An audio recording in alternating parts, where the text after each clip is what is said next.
नमस्कार, नीलम्स किचन मध्ये तुमचं स्वागत आहे. तर आज आपण बनवूया दह्याची कढी. तर त्याच्यासाठी लागणारं साहित्य आहे दही. दह्यात पाणी मिक्स करून मी घुसवून घेतलेलं आहे.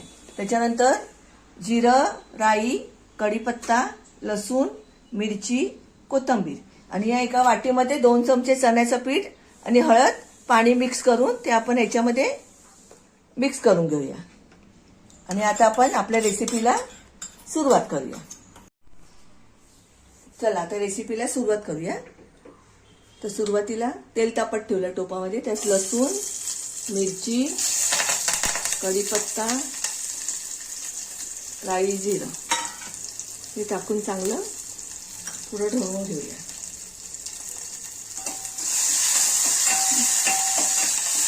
लसूण लहान झाले, थोडं हिंग घालूया, ते मिक्स करूया. आणि जे आपण दह्याचं हे केलंय, बॅटर तयार केलंय ते ह्याच्यात टाकूया. आणि दह्यामध्ये चण्याचं पीठ टाकल्यामुळे घट्टपणा येतो आणि कढी फुटत पण नाही. तर कढी मोठ्या गॅसवर ठेवून सारखी ढवळत राहायची.